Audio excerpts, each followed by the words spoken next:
Pues yo al final soy una chica normal que desde muy pequeña me gustó el fútbol, cosa que era extraño en mi entorno porque a nadie de mi familia, ni mis padres, ni mis hermanos, que son dos chicos, no les gusta el fútbol a nadie, pero a mí me enganchó desde muy pequeña y entonces pues ya fui orientándome un poco hacia la rama primero de jugar evidentemente muchos años y luego ya hacia la formación necesaria para poder ejercer dentro del ámbito que aún no sabía cuál iba a ser, pero dentro de ese ámbito. Entonces, eh, primero cursé a bachillerato, evidentemente, para entrar al grado de Ciencias de la Actividad Física y el Deporte, que de hecho no fue mi primera opción porque no lo conocía demasiado y como no tenía nada de nadie cercano del ámbito del deporte, no sabía muy bien qué tipo de carrera era, por dónde me iba a llevar y tal. Y no era mi sueño tampoco ser profesora de educación física como tal, sino más bien eso, el ámbito de rendimiento o incluso yo como jugadora.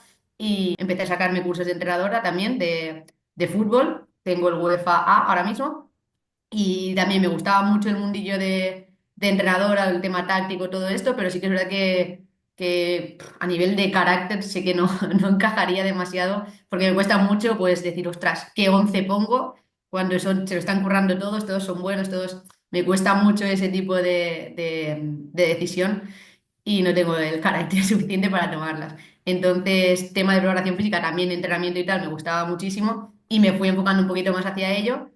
Cursé el máster RETAN de rendimiento, que es un máster público oficial del INEF, luego el de profesorado, que lo hice online, y luego hice el máster CEDE, que es el máster de Barça y Biomedic.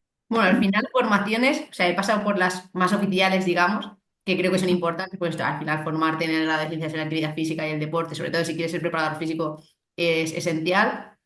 Luego másters, yo máster D es lo que decimos, yo lo recomiendo totalmente porque es un máster que te abre los ojos a otra metodología. Luego puedes usar cosas, hay cosas que a lo mejor no te encajan, lo que sea, porque es una metodología muy purista dentro de lo que enseñan, pero es una pasada lo que aprendes y todo aplicado a contexto que es de hecho aplicable a cualquier tipo de contexto, lo que te proponen un poco.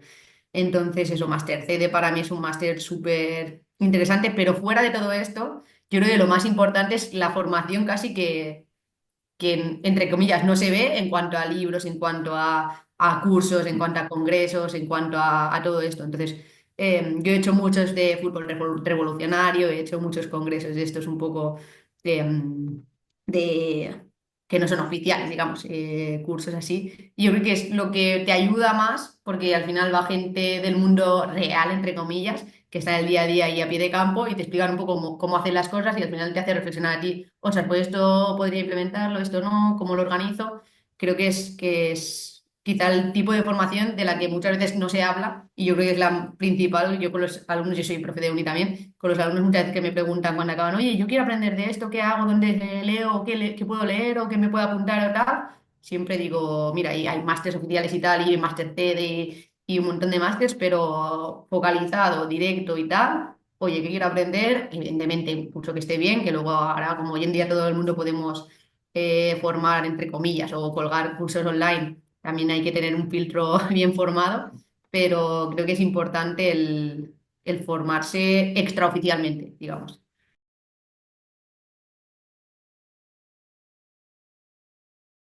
Yo creo que es a nivel quizá comunicativo o de la relación con el grupo, digamos, porque al final es un trabajo que yo siempre digo que es, entre comillas, desagradecido, entre comillas, porque luego es el más agradecido. Cuando en el campo estás bien, no te lesionas, te encuentras físicamente bien, las cosas te salen y tal, es lo mejor, pero claro, nadie quiere pasar por el proceso para conseguir eso, o pocos son los que están dispuestos a pagar el peaje que hace falta pagar para estar en buenas condiciones. Entonces, claro, es un trabajo desagradecido en el sentido de que, pues eso, me he encontrado mil veces que toca hacer un trabajo exigente y resoplidos y joder, y me voy a romper, y es que esto. Entonces, el momento de, claro, de ir, esto yo no he hecho ninguna formación, me hubiera gustado y aún me gustaría hacerla, porque creo que puedo mejorar mucho a nivel de comunicación, sobre todo. em, que lo intento ir mejorando día a día, pero creo que es básico el saber lidiar con el grupo y con esos momentos donde, ostras, yo estoy intentando hacer lo mejor de mí y siempre hay quejas tú y no hay forma de que las cosas se hagan bien y contentos y tal, que siempre hay grupos que cuesta más que otros, ¿eh? Eh, pero normalmente es un ámbito donde cuando no estamos aún preparados en nuestros primeros años o tal, dices, ostras, joder, hay días que te molesta y lo dices, jolín, lo hago con lo mejor que puedo, lo mejor que sé, y siempre es un resoplido, una queja, y a veces es complicado gestionar y a veces es culpa nuestra, porque no sabemos comunicar, oye, pues esto lo hacemos para esto funciona así, esto tal. Y yo a medida con los años he aprendido a explicar un poco yo ya lo hacía con un motivo, pero quizás no lo explicaba, simplemente, venga, aquí esto, aquí hacemos esto en un circuito de fuerza, o venga, ahora sprints, y no explicas, o no tienen ni idea del por qué hacemos las cosas, pues yo desde que intento ser un poco más comunicativa en el sentido de no solo mandar, sino formar un poco al jugador o la jugadora para que entienda un poco el porqué de las cosas, sí que es verdad que recibo un feedback un poquito más agradecido en el sentido de pues menos quejas, sobre todo, menos quejas y un trabajo más consciente, digamos, que al final es lo importante. El problema del femenino, entre comillas, es que está evolucionando ahora, pero hasta hace poco, yo cuando jugaba, a mí me entrenaban padres de las jugadoras, o me entrenaba, o sea, no, me ha entrenado gente buena, también, pero quiere decir, a veces eran entrenadores sin formación o recursos muy limitados o tal, entonces yo iba ahí a pasar el rato, a pasarlo bien, no tenía la cultura del esfuerzo de, no, voy a entrenar súper bien porque quiero llegar a tal o porque sé que si llego a primera voy a cobrar tal dinero. A mí al revés, a mí mis padres me decían, Mónica, tú no te vas a ganar la vida de esto, tú ves a divertirte y cuando te salgas, o sea, lo mejor que puedas, evidentemente, pero yo me iba a divertir y ya está. Y cuando me vaya de ahí, pues me iré y me comeré mis patatas fritas si quiero o me cuidaré.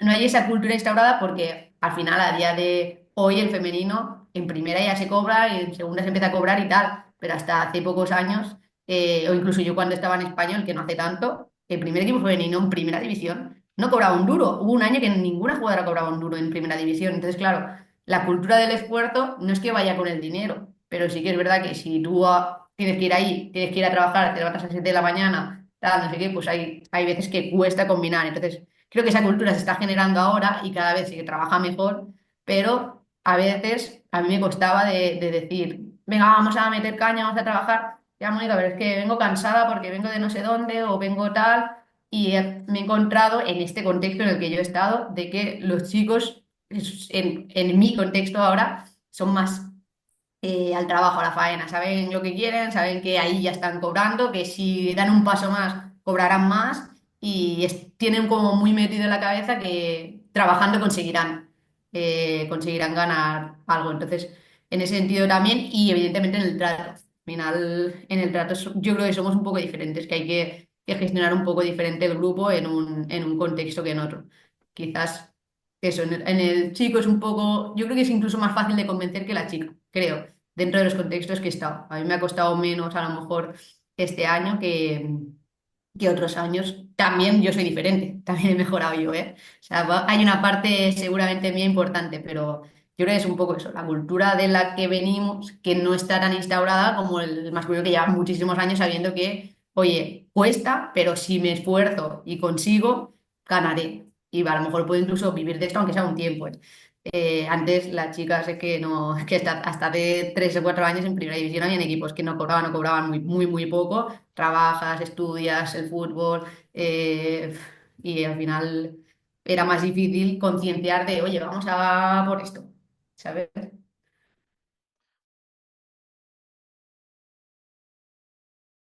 Es complicado. De hecho, yo, mira, pasé de un infantil con chicos a un primer equipo de segunda división con chicas con, no sé si tenía 13 14 años. O sea, yo pasé claro, de jugar con infantiles, de ser una niña a jugar de golpe, que yo me acuerdo que jugamos un partido, supongo que sería no sé, el Barça B o algo así, una central. Me dijo, tú antes de jugar contra mí te tenías que subir a un taburete. Y digo, sí, tienes toda la razón del mundo, no me voy a enfadar. Pero claro, era como, ostras, te sentías como una enana entre gigantes. Y yo no jugaba mucho porque encima era, claro, era pequeña, mala, o sea, no, no, no tenía, yo en ese momento, en ese contexto, no sé ni por qué. Mi padre siempre me decía, tienes que estar agradecida de que te pongas a jugar, porque claro, y digo, sí, sí, total. El rato que jugaba contentísima. Pero es complicado porque al final no tienes el cuerpo como para competir contra esa gente. Hay algunas que sí, que suben ya bastante adaptadas, entre comillas, y por eso son avanzadas también a su caso, pero el problema es que el salto de juvenil a una categoría amateur, a día de hoy, ahora que sí que hay juvenil y tal, sigue siendo muy alto. O sea, del juvenil al amateur es muy alto. Entonces, yo creo que lo que tenemos que hacer, que se está empezando a hacer en algunos clubes, pero muchos clubes no lo hacen, es empezar a trabajar bien esa base, esa juvenil, porque si no, lo que está pasando mucho es que jugadoras que suben de juveniles a filiales de calidad o filiales de calidad a primeros equipos de calidad, sea el Barça o sea, millones, entre comillas, pero muchísimas lesiones de cruzado y casi todos son de gente que ha saltado de un equipo a otro. Entonces es trabajar un poco en base, oye, pues estás jugando en cadete, pues voy a intentar prepararte para las demandas condicionales que vas a tener en juvenil. Oye, estás trabajando en juvenil, te voy a trabajar a demandas condicionales de filial. Estás trabajando en filial, te voy a trabajar en demandas condicionales de primer equipo, con cuidado, evidentemente, porque hay ciertos niveles de carga que no tienen que ser superadas. Que yo creo que ese es otro problema, que muchas veces el contexto que me encontré en Barça, por ejemplo, que muchas eran selección española, entrenaban a veces con primer equipo y entrenaban con nosotras y jugaban con nosotras. Y eran, se iba a la selección, al día siguiente venía con nosotros, entrenaba, al día siguiente jugábamos partidos, jugaban, se iban con la selección 4 días entrenando, jugando tal. O sea, al final, la de horas que acumulaban esas jugadoras en una semana era mucho mayor de la que deberían superar. También hay esto que dicen que no superen el número de horas las jugadoras de la edad que tienen.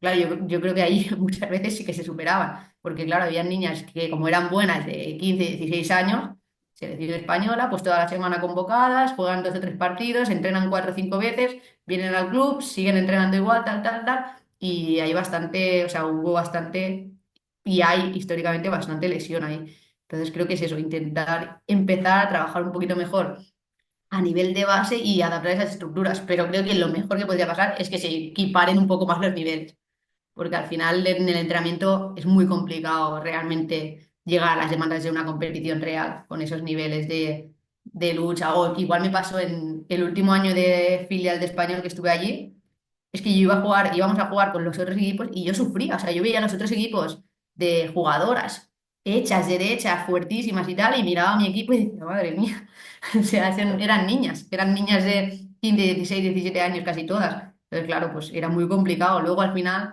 ese año me acuerdo que quizás es uno de los años que estoy más orgullosa porque acabó el año y nos fuimos igualando, pero te lo da la competición también. Si hubiéramos jugado contra gente de menos nivel, no hubiera habido esa evolución que hubo ese año. Por muy bien que entrenes, ¿eh? Puedes entrenar muy bien y puedes mejorar, pero yo creo que la competición es lo que más te marca esa evolución. Entonces, lo mejor sería que se empiecen a igualar las ligas, que yo creo que poco a poco está subiendo el nivel de todo, ¿eh? Las niñas cada vez en más nivel y eso va a subir un poco el nivel y va a eliminar esos escalones tan gordos.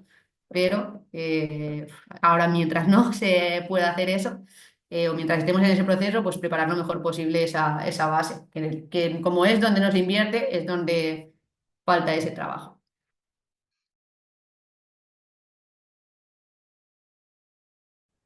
Sí, al final, ahí de hecho, lo que más me interesó al principio y me llamó la atención es la forma, o sea, era buscar la forma de prepararlas para precisamente esos momentos tan intensivos de juego que forzaba la competición para el show, claro.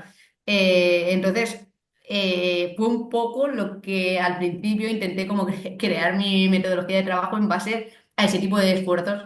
Lo que hacíamos era intentar simular situaciones de alta intensidad. Con periodos cortos de tiempo, pero muy, o sea, con mucho, o sea, que fueran trabajos, pero intensos, intensos, intensos. Trabajar por tiempos de robo, o sea, competiciones por tiempo de robo, oleadas a campo entero con poco descanso, porque al final sí que es verdad que hay figuras especializadas. Al final, el que salía en uno contra uno, el que salía de dos contra uno y tal, siempre más o menos eran los mismos. Entonces, al final, esos son los más importantes que estén. Pero bueno, tal como era la competición. Yo creo que era mejor que estuvieran todos preparados porque aquello podía pasar cualquier cosa en cualquier momento. Entonces era eso, trabajábamos mucho, intentábamos dentro de las posibilidades, nosotros entrenábamos 3 días, pero sí que es verdad que uno de los días solo hacíamos normalmente gimnasio, como mucho algún rondo, una posesión y tal, pero muy suave, que era el postpartido el lunes. Y los martes normalmente hacíamos más el tema del trabajo espacio reducido, que es donde buscábamos mucho ese trabajo intensivo por tiempos de robo y trabajos de mucha calidad, con muchas acciones por minuto, digamos. Y luego el jueves buscábamos más las oleadas estas a campo completo, velocidad, pero más resistencia a la velocidad, porque al final luego jugábamos ya el domingo. Entonces, claro, de jueves, como no entrábamos más, de jueves a domingo teníamos tiempo de sobra para que estuvieran descansados. Tampoco era un tapering total, sino que eran 2 días de carga y hacíamos mucho un, un simulacro de lo que le llaman el Murder Ball, que buscábamos mucho. A lo mejor hacíamos 5 o 6 minutos, que empezábamos nuevamente con el uno contra uno y a partir de ahí íbamos metiendo gente, pero más rápido que en la competición real, íbamos metiendo gente y era obligado ir siempre hacia adelante. O sea, el pase tenía que irse hacia adelante, la conducción sí que podía ser hacia atrás, pero bueno, normalmente era todo hacia adelante. Y de golpe nosotros podíamos meter un balón donde quisiéramos y forzar una transición o lo que sea. Y estábamos todo ese minuto que acababan siempre por el suelo. O sea, aquello era espectacular. Hacíamos 5 minutos así, hacíamos series de 5 minutos y era un poco eso, una adaptación de lo del Mar del Gol del famoso Bielsa, pero nos funcionó muy bien, la verdad. O sea, se notó con ese tipo de entrenamiento, así cuando empezamos a trabajar un poquito más intensivo y con acciones así, sí que se notó a nivel físico un poquito más de intensidad en los partidos y demás. Pero básicamente eso, tampoco tienes GPS, no tienes nada para controlarlo, ¿eh? Era un poco todo a ojímetro, entre comillas, y a sensaciones, pero así. Y luego RPs, evidentemente, wellness, todo esto para ver cómo iban estando y tal. Pero un poco esto a nivel de campo era lo que buscábamos.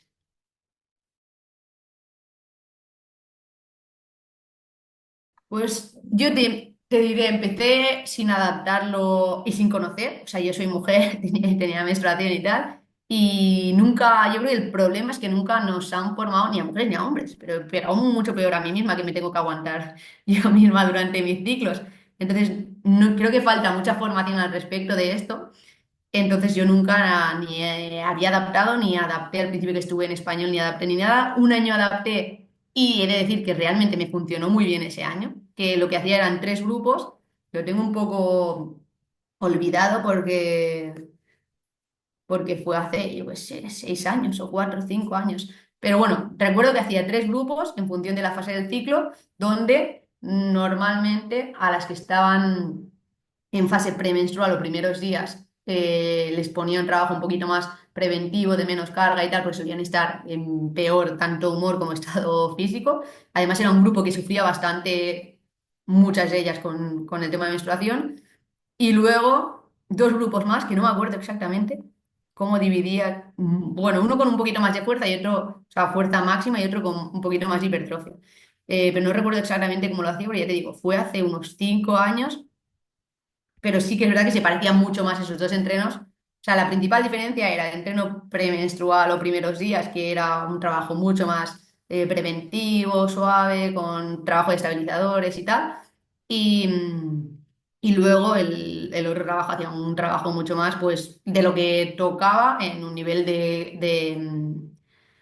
de carga más alto. Y me funcionaba bien porque era una época que no podíamos ir todos al campo, creo que pilló época COVID o así. Entonces esos grupos me iban bien para rotar. Hacíamos un grupo en campo, el otro en gimnasio, rotábamos tal. Y lo hacíamos así, me fue bien y ellas, como sufrían mucho con eso, pues agradecían el hecho de cuando estaban tan bajas el hacer esa bajada a nivel de gimnasio. Pero sí que es verdad que no lo volví a hacer. Lo que sí que hice a posteriori, después de ese año, a pesar de que me funcionó bastante bien, sí que durante el año iba hablando con las jugadoras y a lo mejor alguna me decía, no, pero yo normalmente estoy bien igualmente, pues oye, pues tú pues métele normal o tal. Entonces acabas viendo que al final quien necesita eso son a lo mejor jugadoras puntuales y no todo el mundo dentro del mismo saco porque estás premenstrual o todo el mundo porque estás postmenstrual o lo que sea. Entonces... a partir de ahí, yo lo que cada año he hecho cuando he estado con chicas es, en caso de que alguna sufra mucho y tal, intentar averiguar un poco, pues cómo son los ciclos, si relacionan el ciclo con alguna lesión o no, si lo pasan peor en alguna fase que en otra, si relacionan que han tenido más lesiones en esta fase del ciclo, porque cuando lo tienen en mente es un factor ya que las predispone realmente, yo creo. Entonces, en base a esa información, pues decir, oye, pues mira, esta chica dice que lo pasa fatal cuando está en esta fase, que da igual, porque al final es percepción personal, pero es que puede ser. Pues intentar adaptar esa fase de esa persona a, oye, estaba marcar siempre, yo tenía un calendario en Excel y marcaba, les preguntaba siempre cuándo les venía la regla. Entonces me iba marcando los ciclos de cada jugadora y cuándo les tocaba más o menos venirle. Y así me enteraba también si iban más o menos en tiempo o no, o hablaba con ellas, oye, ahora hace una semana que tendría que haber venido, ¿no te ha venido? Ostras, pues no, tal, estoy un poco así, así. Entonces, eso, yo llevaba el registro, sabía más o menos cada una, las que sufrían, las que no, y las que sufrían cuándo sufrían, que normalmente sí que es verdad que siempre suele coincidir que sufren premenstrual y los primeros días, y en base a eso, las que sufrían más, a lo mejor, pues ese día intentábamos que participaran más de comodines en las tareas o bajarles un poco la carga a nivel de gimnasio con temas más preventivos o lo que sea. Y luego, además, en Barça, el año que estuve en Barça, que me pareció súper interesante, hicieron un estudio con nuestras jugadoras donde cada miércoles iban a hacerse una analítica de sangre, un análisis de saliva y tal, y les miraban todo tema hormonal. Y a final de temporada, con todos los datos, nos vino la de la investigación a explicar un poco esos resultados. Y me pareció muy curioso que lo que decía es que los resultados eran completamente diferentes entre jugadoras, es decir, que no tenían nada que ver con las curvas clásicas que se enseñan de la variación hormonal, que esas variaciones eran totalmente diferentes en una misma jugadora entre ciclos y que eran muy diferentes también en muchos casos en función de si la toma era de saliva o de sangre. Con lo cual, esto nos indica que al final hacer una curva exacta, perfecta para todas de, no, aquí la progesterona, el estrógeno, tal, no sé qué, no sé cuántos, a lo mejor no nos vale porque cada una es un mundo dentro de entre ellas, pero es que dentro de sí mismas cada ciclo es un mundo. Entonces, claro, pues yo creo que lo mejor a día de hoy es adaptar individualmente y evidentemente no podemos de normal hacer cada semana analíticas de sangre, de saliva o lo que sea, pues intentar adaptar en base a sensaciones, a las necesidades de cada uno.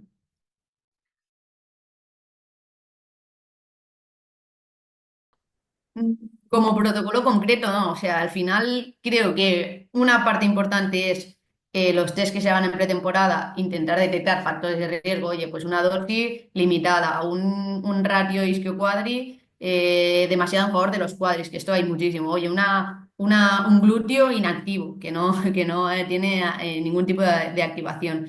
Un valgo dinámico en acciones dinámicas de salto, de carrera y tal, exagerado diferentes factores que te predisponen al riesgo de lesión y a partir de ahí, pues trabajar sobre esos factores de riesgo y en general yo creo que es mucho, o lo que yo trabajo y lo que a mí me gusta focalizar, es trabajar mucho sobre cadena posterior, glúteo isquio, más que anterior, em, porque creo que la anterior la tenemos muchas veces sobre solicitada en el fútbol en sí.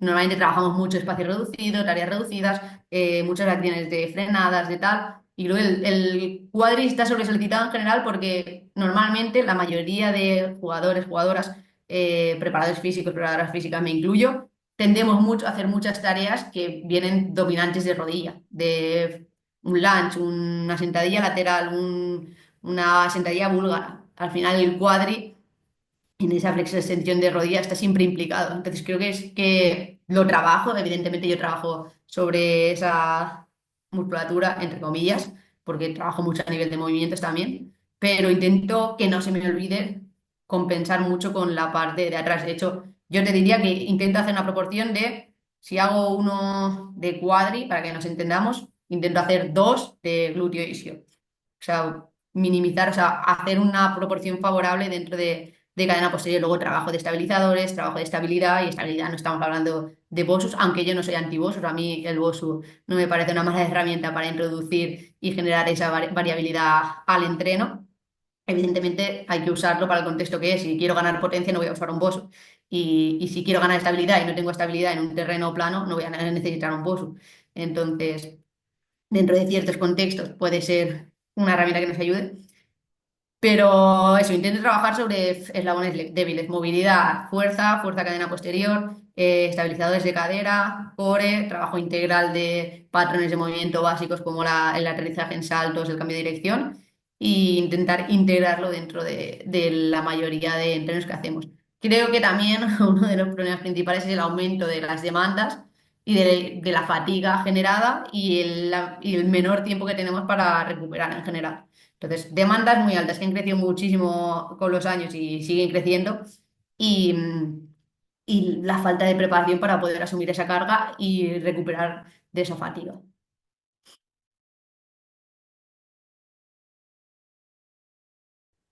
A ver, yo dentro de ámbito que tenga pocos recursos, normalmente creo que hay que evolucionar de ciertos patrones más pues, isométricos hacia lo más funcional, más excéntrico a nivel de carga o lo que sea. Entonces, creo que con peso corporal tenemos muchísimas opciones y una cosa que a mí me gusta mucho, si me dicen, oye, Mónica, tenemos 100 euros, pues yo pido sliders, pido gomas y si me llega para alguna pesa, claro, en 100 euros no me llega ni para ni para pipas, con sliders y gomas casi lo cubro. Pero te diría eso, si no tengo recursos, dinero ninguno, o incluso no tengo nada de dinero, yo lo he hecho, me he comprado mis 4 gomas y mis 4 sliders y he ido con eso, porque el slider te da mucha funcionalidad a nivel de ganar fuerza, de ganar rango de movimiento y tal, y creo que es básico.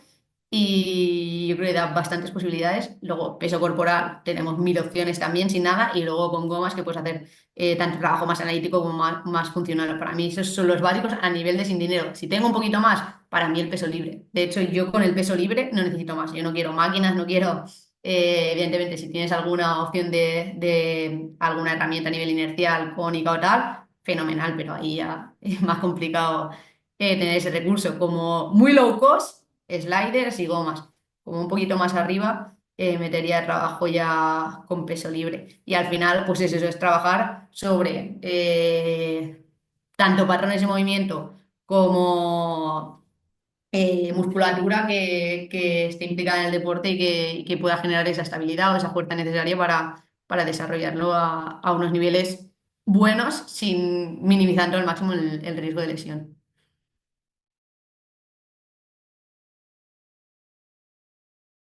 O sea, normalmente yo en el más uno suelo meter, bueno, te explico un poco cómo organizo más o menos la semana. Yo en el más uno suelo meter normalmente trabajo de superior. Cuando algún año, el año de Barça, por ejemplo, sí que a veces metía superior a todas, luego un bloque extra metabólico a las que no habían jugado, o metía a lo mejor un trabajo diferenciado en función de las que han jugado y las que no. A las que habían jugado normalmente superior, sí que dentro de ese superior les meto un poco, a pesar de que ya sé que han salido estudios que dicen que el entrenamiento de fuerza de tren inferior ayuda, incluso excéntrico, y ayuda a la recuperación y tal. Pero sí que es verdad que la sensación, o lo que yo me he encontrado en mis contextos, la sensación de los jugadores a las jugadoras ese día es bastante negativa y mentalmente son reacios a hacer ese tipo de trabajo a nivel de fuerza de tren inferior. Hay alguno que sí le gusta e incluso hace algo, pero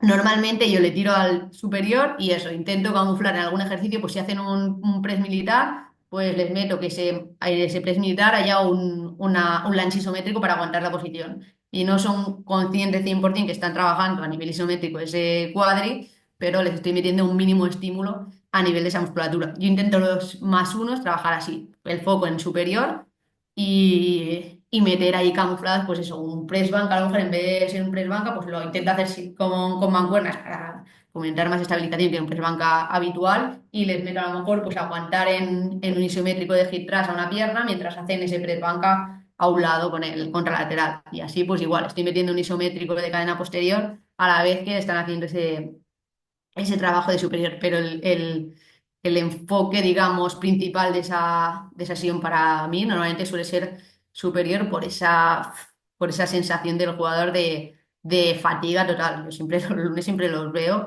que parece, digo, madre mía, parece que se haya pasado un tractor por encima. Y luego la menos uno, yo este año no tengo esa opción bueno, no tengo esa opción, no tengo menos uno porque no tenemos campo los sábados para entrenar. Entonces, normalmente hacemos una menos dos. A mí lo que me gusta hacer normalmente es entre comillas, como un pub, eh, que lo que hacemos lo he podido hacer algún día, pero no en una menos uno, en una menos dos, que es nuestro menos uno, entre comillas, es nuestro último día de la semana. Normalmente les meto un ejercicio a lo mejor de sentadilla con uno de peso muerto, un salto vertical lastrado, un salto horizontal lastrado y unas pliometrías verticales horizontales. Y hay un par de series de 6 repes, 4 repes de cada cosa, rápidas y en 10 minutos, 15 minutos, más o menos, los tengo así medio activados. Em, pero este año lo he podido hacer algún día, pero normalmente no ha sido la menos uno, ha sido la menos dos. Y igualmente por tema de espacios y tal, está complicado meterlo. Pero bueno, yo sí que a mí sí me gusta ese tipo de trabajo que muy poco volumen, mucha intensidad y yo creo que sí que ayuda.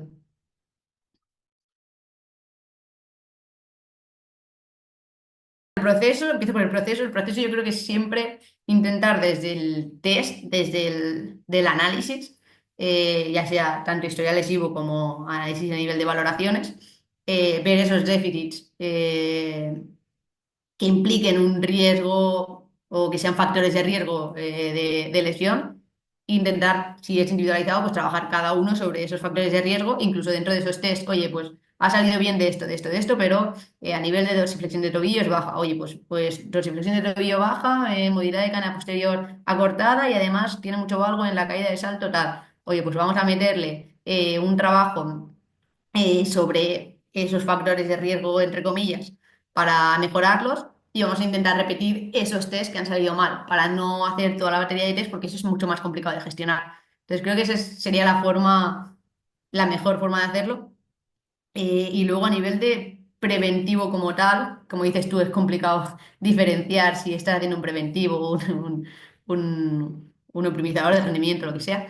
Pero yo lo que me está funcionando muy bien este año, que no había hecho o no había utilizado mucho años anteriores, es trabajar mucho movilidad con carga. Es decir, en vez de meterles un remo sin más, pues intento que si le meto ese remo, le meto un cajón delante, la pierna estirada adelante y cuando van a bajar al remo pues que busquen ese rango de movimiento amplio en musculatura para generar tensión y tirar luego el remo con un mínimo mezclo como, estoy intentando mezclar como esos dos apartados, un trabajo que me genere niveles de fuerza altos en posturas desfavorables, digamos, y a partir de ahí generar tensión en base al tipo de trabajo que quiera cada día. Yo normalmente este año lo que estoy haciendo es los días -4, que es el día de intensidad de espacio reducido, meter mucho trabajo sobre cadena de cierre, es decir, más aductora y tal, y cadena anterior.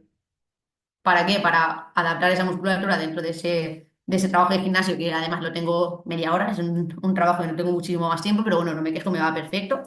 Y entonces los -3 que hacemos extensiva y hacemos mucho más trabajo enfocado a distancias largas, sprint, high speed running y tal, meto trabajo más de cadena posterior, glúteo, isquio y trabajo sobre esa cadena que va a estar más implicada luego en el entreno. Y dentro de eso suelo meter un trabajo más de empuje y reacción uno de los días y de empuje y reacción otro de los días.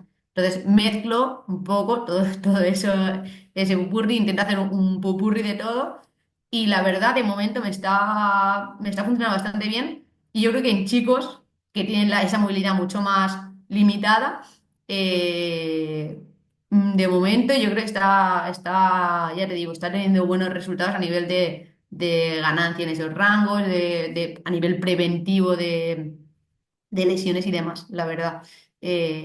Mejorar rangos de movilidad, mejorar fuerza estabilizadora y trabajar mucho sobre esa cadena posterior y ese trabajo de core dinámico, porque, o sea, yo no, siempre dicen, no, el trabajo de core, pero el trabajo de core no es hacer una plancha solo, o sea, sirve de hacer una plancha, sí, pero dentro de eso, pues si tienes tiempo limitado, como es mi caso, que tengo 30 minutos, 3 días a la semana, pues tienes que intentar optimizar el tiempo. Y ya te digo, yo de momento, con ese trabajo integrado de cadenas en rangos amplios y demás, me está funcionando bastante bien. Y al final queda implicado el core en esa erosión de tronco, queda implicado ese estiramiento de isquio en la movilidad mientras haces esa tracción y queda implicado toda la fuerza de grupo muscular. Además, intento trabajar como pensar en el movimiento e intentar integrarlo. Y un poquito sería así como trabajo ahora mismo el preventivo dentro de que lo meto, como decimos, en un trabajo global de rendimiento, entre comillas.